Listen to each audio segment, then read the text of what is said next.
고단백문학 갈래복합 4강 춘향전과 된동없는 화전가 수업해 보도록 할게요. 춘향전 같이 유명한 작품이 만약에 나왔다. 그러면 춘향전의 전체적인 주제와 상관없는 문제를 물어볼 확률이 커요. 그러면 어떤 문제 유형이 나오느냐? 그러면 이제 소설의 일반적인 문제 유형들. 선생님이 평가원 놈들이 좋아하는 문제 유형 딱 있다 그랬잖아. 말하기 방식 파악하기. 인물들의 말하기 방식, 그러니까 서술상의 특징 파악하기, 그리고 또 하나는 공간의 의미 파악하기. 그래서요 여러분, 우리 만약에 이렇게 유명한 작품, 우리가 모두가 다 알고 있는 그런 유명한 작품이 나왔다라고 한다면 이 작품에서 가장 중요한 근대적인 요소 하나와 그 다음에 그냥 내용과 그게 크게 관계없는, 그러니까 춘향전 전체 서사와는 별로 큰 관계가 없는 그냥 문학 이론을 물어볼 확률이 큽니다. 이게 춘향전뿐만 아니라 어떤 소설이든지 여러 가지 뭐 유명한 작품들이 나오면 그럴 확률이 커요. 여러분 춘향전 하면 딱 중요한 요소가 뭔 것 같아요? 지조와 절개. 지조와 절개. 겉으로는 유교적인 충의를 강조하는 것 같지만, 지조와 절개를 강조하는 것 같지만 사실은 그 이면에 뭐가 있어? 민중들의 신분 상승 욕구가 반영된 소설이잖아요. 얘들아 춘향이 신분이 뭐야? 기생 딸이잖아요. 그지? 은퇴한 기생의 딸이에요. 그런데 사또 아들이랑 지금 사랑에 빠진 거 아니야. 결국 걔가 암행어사가 돼가지고 왔는데 나중에 얘가 정열부인인지 충열부인인지로 이렇게 승격하잖아요. 그러니까요, 겉으로는 춘향전이 지조와 절개, 그 다음에 이런 거를 강조하는 것 같지만 우리 사실 그 이면에는 첫 번째 신분 상승 욕구, 그 다음에 여기 나쁜 놈이 누구야 얘들아? 사또. 변사또. 그래서 탐과 놀이에 대한 징계. 얼마나 속 시원하겠냐. 아이고 우리 괴롭히던 저 나쁜 놈, 저놈 벌 받는 거 보소 하면서 막 좋아했겠죠. 그래서 두 번째는 탐과 놀이에 대한 징계. 이런 서민의 욕구가 반영이 되었기 때문에 근대적인 요소를 포함한 소설이라고 보는 거예요. 그래서 여러분 원래 옛날에 우리 1학년, 2학년 때 고전소설들은 고전소설의 특징을 확실하게 보여주는 소설들이 중요했죠. 그래서 그 소설들을 통해서 그 고전소설의 특징을 이제 이해를 했다면 사실 수능에서 중요한 건 고전소설에 나타나는 근대성이에요. 그래서 예를 들면 여성 영웅 소설도 그 근대적인 요소, 여성 영웅의 성장이라는 그런 근대적인 요소가 중요했고, 그 다음에 선생님이 뭐 최척전 얘기도 많이 했지만 최척전도 고전소설이지만 굉장히 사실적이잖아요. 그쵸? 전란으로 인해 고통받는 우리 평범한 그런 모습을 드러냈기 때문에 근대적인 요소가 있어서, 게다가 구성이 되게 복잡해져. 같은 시간에 벌어진 사건을 병치하잖아요. 최척이 움직이고 있었을 때 오경이 움직이고 있었고, 그 다음에 그들의 사돈 어른도 움직이고 있었고, 그래서 이 같은 시간에 일어나는 동시대의 사건을 병치하는 그런 구성도 되게 근대적이죠. 구성이 복잡하고요. 물론 만남과 우연이 우연적으로 일어나는 것은 근대 소설의 특징과 비슷하지만 어쨌든 근대적인 요소들이 많단 말이에요. 최척전도요. 그러니까 그런 것들. 그러니까 우리 고전 소설에 나타나는 근대성이 사실 우리 수능 문학에서 중요해요. 1학년 때, 2학년 때 배웠던 고전 소설만의 아주 특징적인 면들과 벗어나는 그런 고전 소설의 근대성이 수능에서는 중요한 거예요. 그래서 춘향전에서는 이제 이런 것들이 중요하게 되겠습니다. 한번 선생님이 본문 한번 읽어볼게요. 본문 읽고 춘향전 설명 끝나고 된동없는 화전가를 할 건데요. 여기 보면 서술 방식 파악하기 이런 게 나오고요. 그 다음에 2번 문제에서 춘향전에 춘향과 이몽룡의 신분을 초월한 사랑 이야기를 중심으로 여성의 정절 그리고 신분 상승의 문제를 다루며 당대 사회에 대한 비판 의식을 드러내고 있다. 그래서 이런 춘향전에 나타나는 근대성에 관련된 문제도 나오고 있죠. 선생님 일단 춘향전 본문 한번 읽어볼게요. 춘향이 깜짝 놀라 왈컥 뛰어내더라. 에고 이게 웬일이오. 안으로 들어가시더니 꾸중을 들으셨소? 노상에 오시다가 무슨 분함 당하셨소? 서울서 무슨 기별이 왔다더니 중복을 입어 계시오? 점잖으신 도련님이 이것이 웬일이오? 지금 어쨌든 춘향이 놀랬죠? 무슨 일이야? 지금 이유를 알아 몰라? 몰라요. 춘향이 도련님 목을 담수 감고 치맛자락을 걷어잡고 오간에 흐르는 눈물 이리 씻고 저리 씻으면서 왜 놀랬어? 그 이몽룡이 울어서. 그러니까. 근데 원래 남자들은 눈물이 흔하지 않잖아요. 그쵸? 게다가 또 조선시대니까 잘 안 울어야 될 거 아니야. 근데 이제 눈물을 흘리니까요. 4대 부인 이몽룡이 눈물을 흘리고 있다. 이런 것이고요. 그리고 사실 4대 부인 이몽룡은 여기서 아시겠지만 이별의 슬픔으로 먼저 우는 거죠. 그리고 이걸 누가 달래요? 춘향이가 지금 치맛자락으로 막 닦아주면서 지금 이렇게 달래고 있는 거잖아요. 근데 사실 이 장면을 조선시대 사람들이 본다고 생각해봐. 남자는 울고 여자가 달래주고 있지. 이런 것도 해학적인 요소예요. 우리가 생각했을 때는 되게 사랑한다 보다, 사랑해서 슬퍼서 우나 보다 아무렇지도 않게 넘어갈 수 있는 부분이잖아.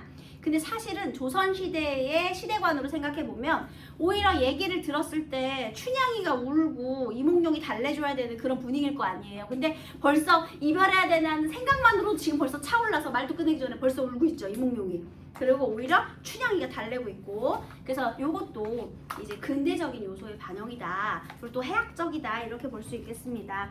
우지마 도련님 기가 막혀 울음이란 게 말리는 사람이 있으면 더 우는 것이렸다. 이런 게 이제 또 고전소설의 특징 중에 하나죠. 뭐죠, 여러분? 서술자의 개입, 편집자적 논평 되겠죠. 원래 있잖아. 왜 울어? 울지마 헉 더 울잖아요, 여러분. 그쵸? 그런 거죠. 말리면 더 울죠. 춘향이 화를 내요. 여보, 도련님 우는 입 보기 싫소. 울면 시옷 입 되잖아요, 여러분. 그죠? 그만 울고 내력 말이다 하오. 여기 춘향이 걸크러시죠, 여러분. 사도께 없어 동부승지하여 계시단다. 지금 동부승지하여 계신다라는 게 무슨 뜻이에요? 서울로 가야 된다, 이런 말이죠. 얘네가 남원에서 만났거든요. 원래 서울 살던 사람인데 남원에 잠깐 내려왔다 다시 또 서울로 가는 거예요. 사또가 이몽룡의 아빠가 사또예요, 여러분. 네. 그래서 아빠랑 같이 한양 가야 되는 거예요. 대의 경사요. 그래서 그러면 왜 운단 말이요? 오히려 서울로 가면 좋은 거 아니야? 하는 거죠. 너를 버리고 갈 터이니 내 안이 답답하냐? 언제는 남원 땅에서 평생 사실 줄 알았겠소. 나와 어찌 함께 가기를 바라리오. 도련님 먼저 올라가시면 나는 여기서 팔 것 팔고 추후에 올라갈 것이니 아무 걱정 마시오. 자, 여기서 이제 속지 말아야 돼요. 처음에 여기서 평생 살 거 아니었잖아. 어떻게 나랑 함께 올라가려고 생각했어. 여기서 그러면 이별하겠다는 뜻인가? 속으면 안 되죠. 얘 어떻게 하라는 거야? 이별은 생각도 안 해요. 일단 먼저 올라가 있어. 나 여기 고향 정리 좀 하고 내가 나중에 올라갈게 하는 거거든요. 이별을 받아들일 생각이 전혀 없습니다. 춘향이는요. 여기 속으면 안 돼요. 내 말대로 하였으면 군색 참고 좋은 것이요. 내가 올라가더라도 도련님 큰 댁으로 가서 살 수는 없을 것이니 왜 큰 댁으로는 못 가죠? 신분 차이 때문에. 맞아요. 그러니까 그건 알고 있어. 큰 댁 가까이 조그만 집 방이나 두었대면 좋가오니 염탐하여 사두소서.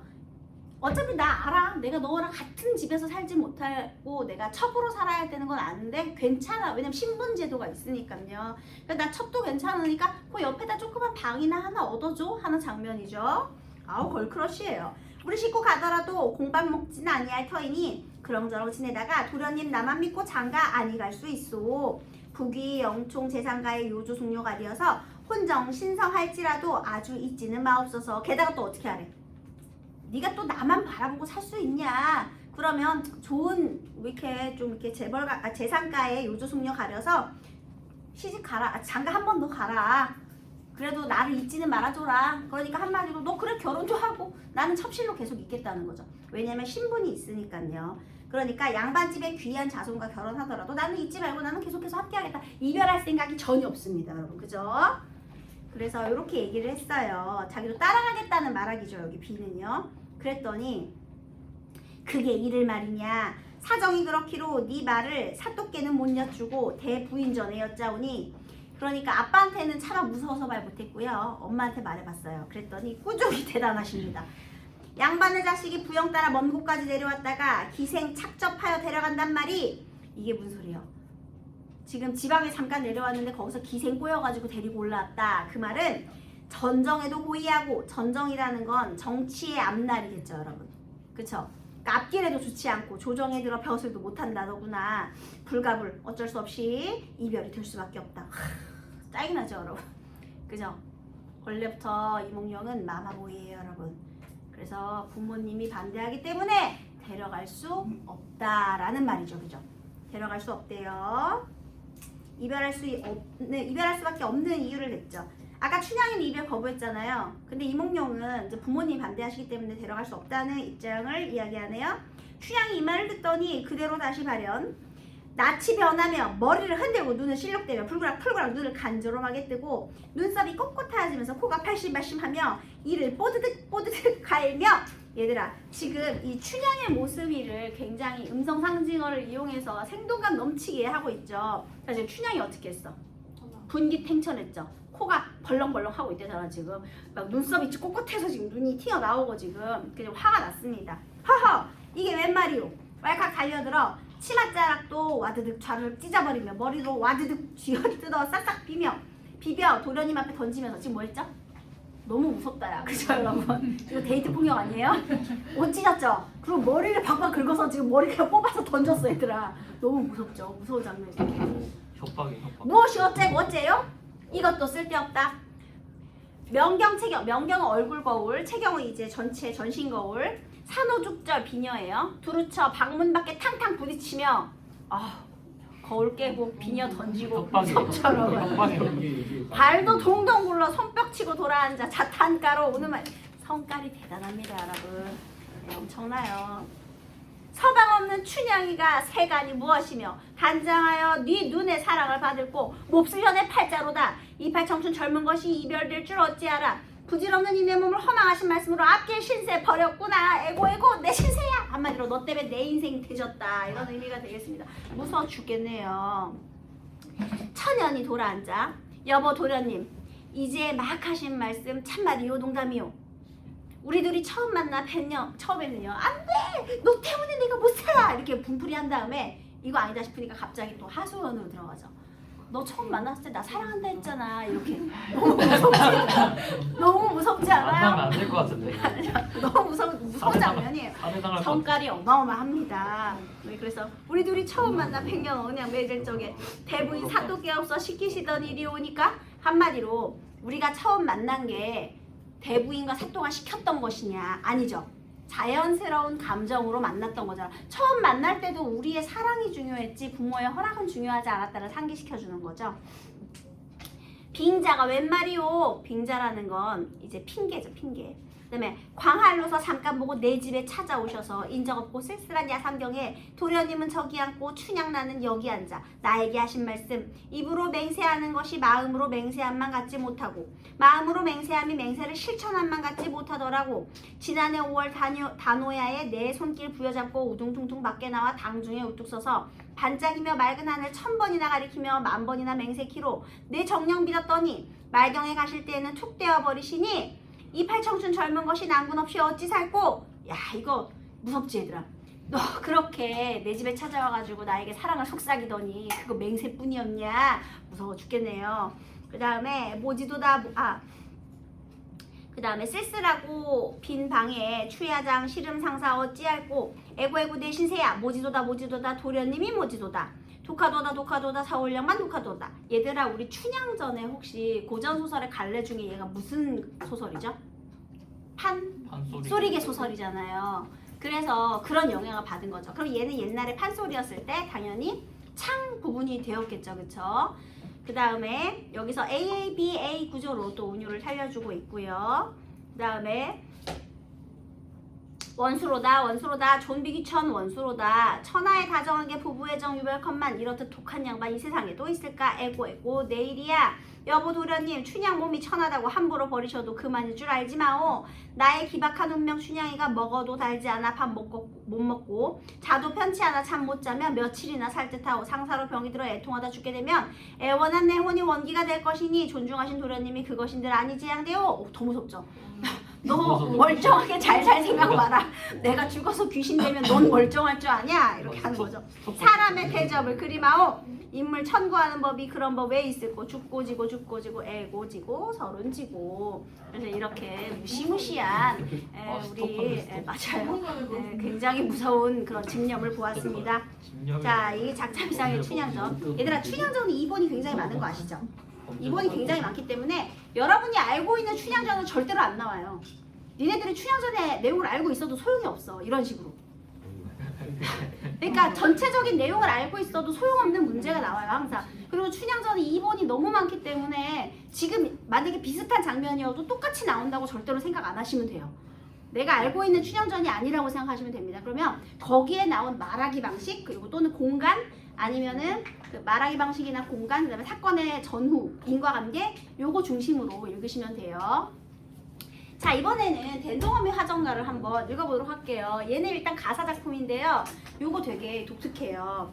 근데 얘는 전체를 좀 다 알아야 돼서 선생님이 앞부분 지금 생략된 부분 앞부분을 조금만 설명을 한번 해볼게요. 덴동어미가 뭐냐면요. 된 아이 화상 입은 아이의 엄마예요. 덴동이가 화상 입은 아이예요. 대인 아이. 그 다음에 화전가는요. 옛날에 봄 되면 여인들이 모여가지고 다 같이 꽃놀이를 가거든요. 그게 이제 꽃놀이를 화전이라고 하는데 그 꽃놀이 갔을 때 부르는 노래가 되겠습니다. 왜 우리 고등학교 때 수학여행 가듯이요. 이 봄이 되면 옆판 애들이 화전놀이 가는 게 그게 국룰이에요. 행사 아주 중요한 행사야. 이거는 평민이고 양반이고 다 가는 거야. 그러니까 이 규중에 사대부가의 여인들도 갑니다. 걔네들끼리 모여가지고 봄에 화전놀이 가는 거는 그러니까 왜 가을에 단풍 구경 가는 것처럼 1년에 그 행사로 자리매김한 그런 풍습이 있어요. 자 일단은요 처음에 아주 좋은 이제 삼춘 시절 호시절 봄이 왔어요. 봄이 왔으니까 우리 꽃놀이 가자 이렇게 시작을 해요. 이제 꽃놀이 이게 화전 가자라는 거죠. 그래서 막 그거에 대한 준비가 막 나와요. 그래서 너 어디 모여가지고 몇 날 며칠 날을 잡아가지고 준비하고 막 이런 장면이 나옵니다. 근데 그때 어떤 한 여편네 청춘 과부가 등장해요.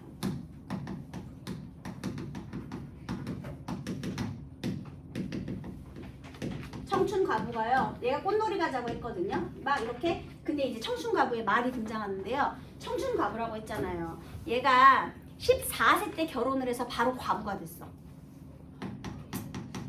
불쌍하죠. 불쌍해. 그래서 나 흥이 안 나. 그래서 이제 나 밤에도 오매불망 님을 잊지 못하고 님도 잊지 못하고 밤에 잠도 안 와. 전전반측해.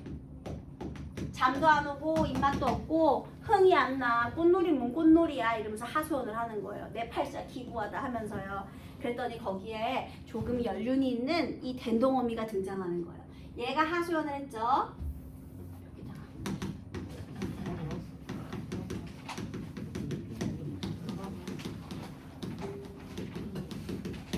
그래서 얘가 지금 굉장히 기분이 안 좋다 이렇게 얘기를 하니까요. 여기에 이제 얘가 하소연을 하니까 덴동엄마가 딱 등장합니다. 덴동엄이.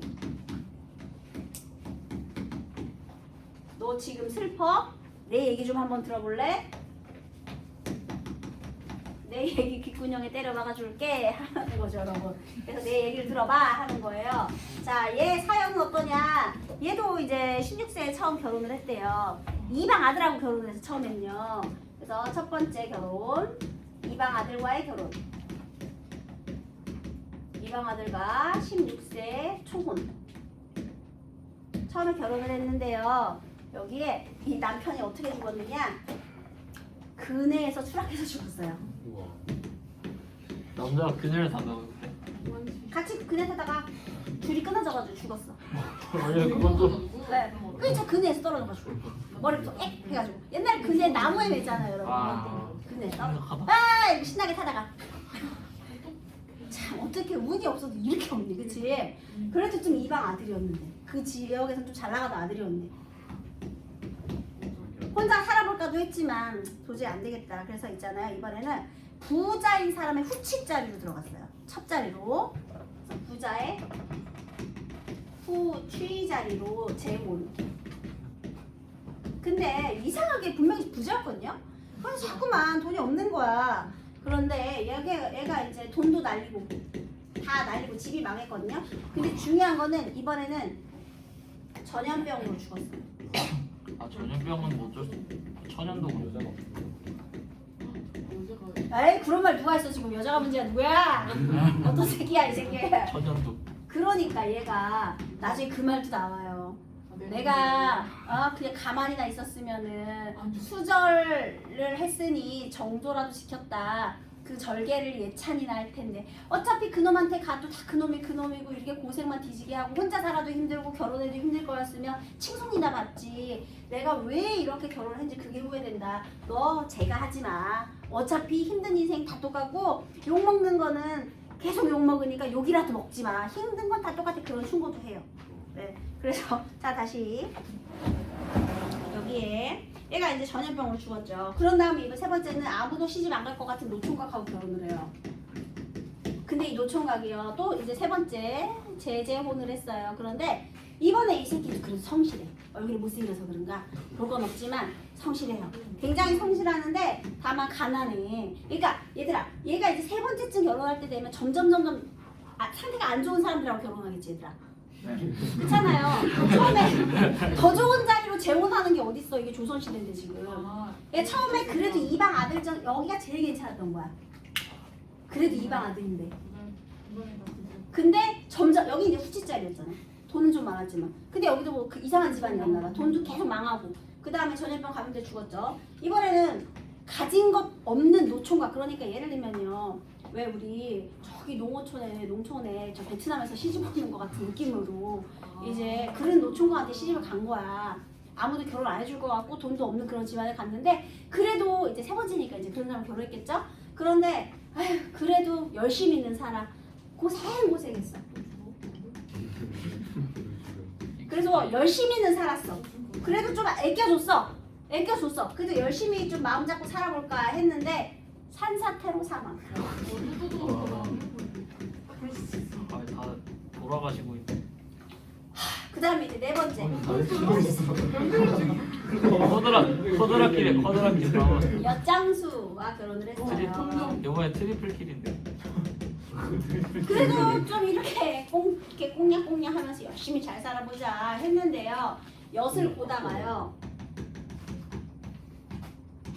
화재로 사망. 커드라킬. 이때 댄동이가 태어났거든요.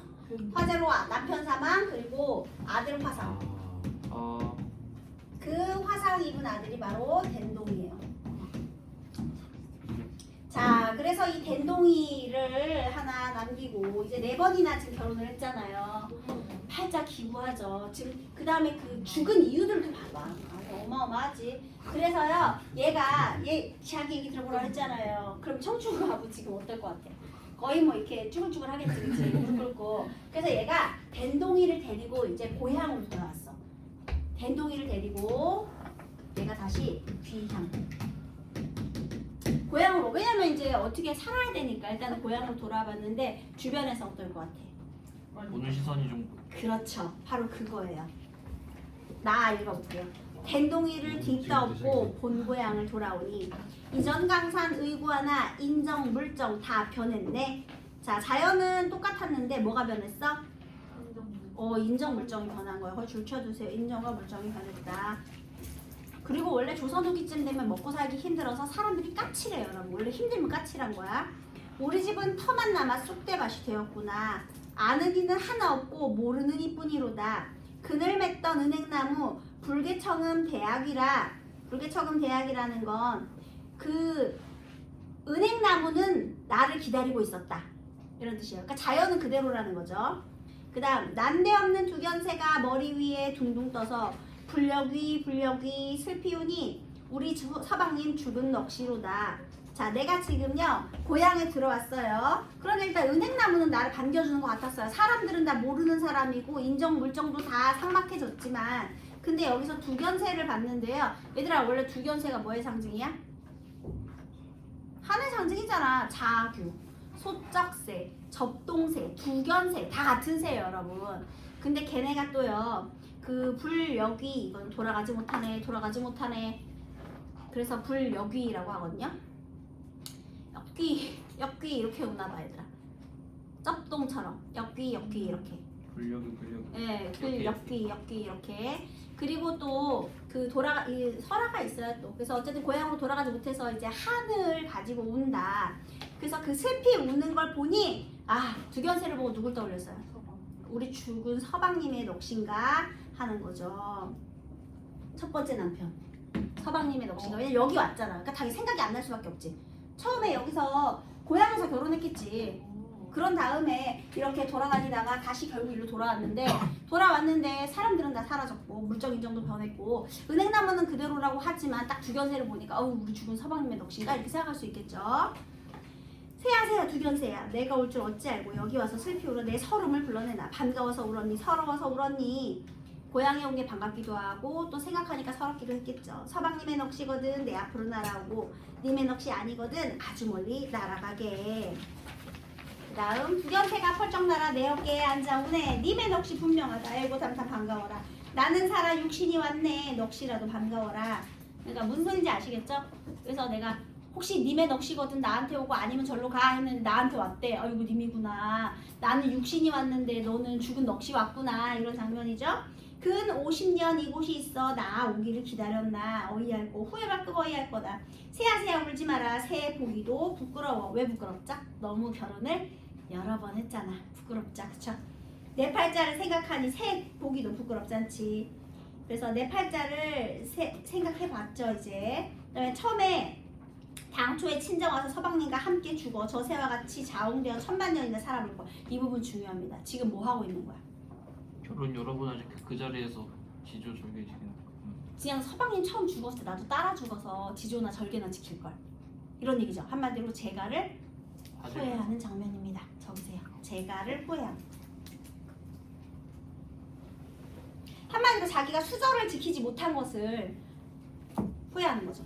그냥 서방님 죽을 때 나도 따라 죽을 걸. 괜히 여러 번 결혼만 드립다 여러 번 하고 욕은 욕대로 먹고 그쵸? 내 팔자를 내가 속아 기어이 한번 살아보려고 첫째 난구는 추천해주고 추천 그네 타는 걸 추천이라고 해요. 둘째 난구는 쾌질해 주고 셋째 난구는 물해 주고 산사태예요. 그 다음에 넷째 난구는 불해 주고 이내 한번 못 잘 살고 내 신명이 그만일세. 그래서 여기서는 자신의 팔자 요약 제시하는 부분 있죠. 첫째 난군 죽을 때에 나도 한 가지로 죽었거나 살더라도 수절하고 다시 가지나 말았다면 한마디로 또 수절하지 못한 것을 후회하는 거예요.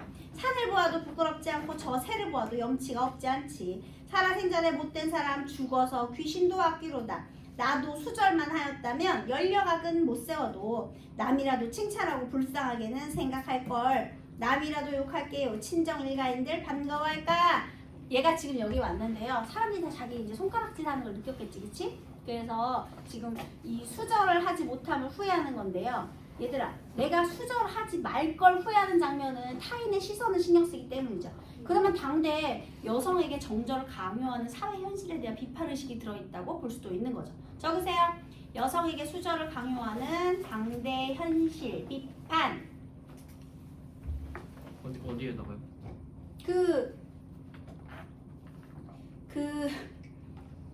결국 수절을 못해서 후회하는 장면이요. 전부 다 그래요. 그 비부분. 그러니까 끝에다가 적으시면 될 것 같아요. 비양을 해서요. 수절하지 못한 것 후회한다. 왜냐하면 욕 때문에 남들이 손가락 어차피 팔자야 계속 힘든 건 마찬가지인데 그냥 수절이라도 할 걸 지금 이렇게 되는 거죠. 자, 그 다음에 요 부분이 이 수절하지 못한 것을 후회하는 부분이 뭐라고요? 여성에게 정절을 강요하는 이 후회하는 장면이 당대 현실을 비판적으로 드러내는 장면이 되겠습니다. 지금 여기는 여기서 끝났지만요. 그 다음에 어떻게 되느냐. 그래서 얘가요. 된동어미가 내 얘기가 이렇게 됐잖아요. 그래서 이번에는 된동어미가 충고를 합니다. 자, 된동어미 이제 깨달음이 등장할 거예요. 자, 충고의 내용은 첫 번째 수절하지 마라. 아, 수절해라. 미안해. 수절하지 마라가 아니라 재가를 하지 마라. 제가 하지 말 것을 권유해요. 제가 하지 말 것 권유. 다시 시집가지만 어차피 욕먹어. 힘든 거 똑같아. 그놈이야. 그 얘기하고요. 두 번째, 인생 팔자 원래 그래. 힘든 건 다 매한가지야. 그러니까 운명을 받아들여. 운명을 수용해. 지금 네 팔자가 과보면 너 그냥 어디 가도 계속 그 팔자야. 그러니까 그냥 받아들여. 받아들이면 편안해. 현재를 즐겨.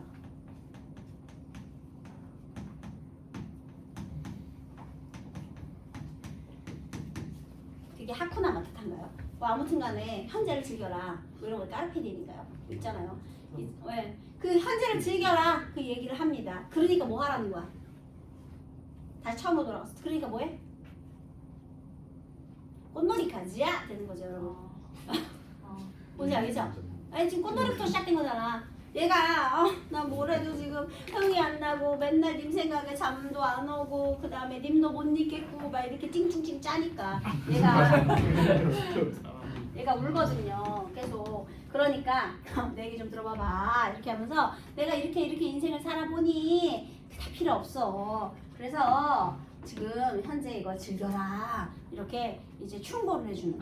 그러니까 얘는 늙은 과부고 쟤는 젊은 과부가 되겠죠, 그죠? 이렇게 충고를 해주는 그런 장면으로. 자, 그러면 여기서요. 아까 우리 당대 현실에 대한 비판 의식이 있다라는 말도 했지만 또 이런 이 민족의 낙천성도.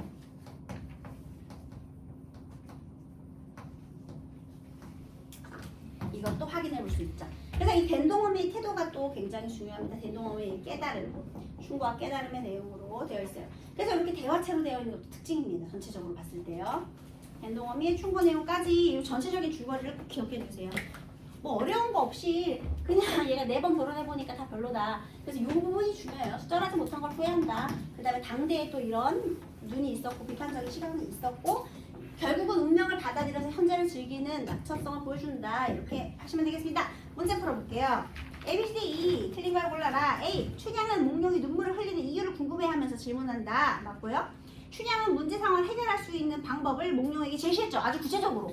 일단 내가 너랑 큰 집에서 같이 못 살 것 같으니까 근처에 방 하나 잡아두고 너는 그래 양반집이랑 결혼해. 그러고 나서 가끔 날 찾아오면 되잖아. 라고 구체적인 마음을 제시해 주었죠. 그 다음 춘향은 자신을 떠나려는 몽룡에게 원망의 정서를 드러내면서도 어쩔 수 없이 이별하게 된 운명을 수용하고 있다. 아니요. 수용하는 거는 그 이몽룡은 수용하려고 해요. 그런데 춘향이는 아주 그냥 바락바락 거부하고 있죠. 된동어미는 과거와 달라진 고향에 돌아와 예상치 못한 상황을 체험하며 예상치 못한 상황은 뭐냐면 인정과 물정이 변했다고 했잖아요. 그러니까 맞는 소리죠. 서름과 그리움 맞죠? 된동어미는 자신이 살아온 세월을 이야기하며 자신에 대한 부정적인 평가를 예상하고 있죠. 그래서 남들이 욕을 안 하겠냐. 식구라도 욕할 것이다. 라는 말을 했죠. 자, 이번에는 2번 A과 B인데요. A가 큰 집이고 B가 내 집이거든요. 그래서요. 신분 상승의 문제, 당대 사회에 대한 비판의식과 관련된 거. 춘향의 개인적인 욕구가 사회적인 윤리로 인해 방해를 받는 공간, 방해를 받기 때문에 얘가 큰 집으로는 갈 수가 없죠. 맞네? 그 다음 B는 춘향과 몽룡의 개인적인 욕구가 충족된다. 그 집에서 잡아들였으니까 맞겠습니다, 여러분. 그래서 1번이 맞아요. 그 다음에 큰 집은 소원 성취하기 위해 노력하는 공간 아니죠. 그 집에 못 들어가. 틀렸고 A는 춘향과 몽룡의 소망이 부정적인 인물로 인하여 좌절받는 공간. 얘들아, 엄마 아빠를 그렇다고 부정적인 인물로 볼 수는 없어요. 그냥 유교적인 윤리를 가진 사람일 뿐 그거를 부모님을 부정적인 인물로 보기는 좀 그렇죠. 그래서 이것도 이상하고 또 조력자의 도움 이것도 틀렸고요. 그 다음 A는 춘향과 몽룡이 공동의 목표를 달성하기 위해 함께 노력할 수 없죠.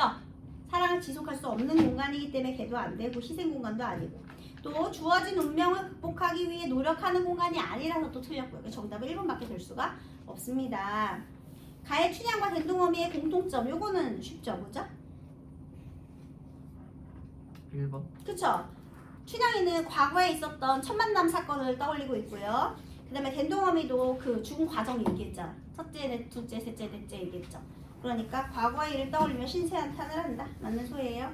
자, 서경덕의 시조인데요. 마음이 어리석으니 하는 일이 다 어리석구나. 깊은 산속에 어떻게 님이 올 수 있겠느냐마는 진리 부는 바람에도 착각을 하는구나. 이런 내용이에요. 나의 화자는 보기의 화자와는 달리 과거를 돌아보며 회한의 정서를 드러내고 있다. 어때요? 괜찮죠? 회한의 정서. 그 다음에 달리도 맞고요. 수절했다면 칭찬받았을 텐데. 그 다음에 나의 화자는 자신의 감정을 자연물에 이입하였다. 어떤 자연물? 두견새. 그죠? 두견새. 네, 그 다음에 보기의 화자는 자연물을 인과의 만남을 가로막는 장애물로. 어떤 장애물? 어떤 자연물? 만중, 운산. 정확하죠? 또 보기의 화자는 사랑하는 님이 다시 돌아올 수 있을 것이라는 확신? 아니요. 어떻게 님이 올 수 있겠느냐만 오기 어렵다는 생각을 갖고 있죠. 그게 틀린 거예요. 또 나하고 둘 다 시적 대상의 부재로 인한 그리움 맞죠? 첫째 남편은 죽어서 없고요. 님도 이별했고요. 아 죽었어. 네, 혹시 이거 50분까지인가 45분까지인가? 45분까지네. 일단 요 시간 여기까지 할게요.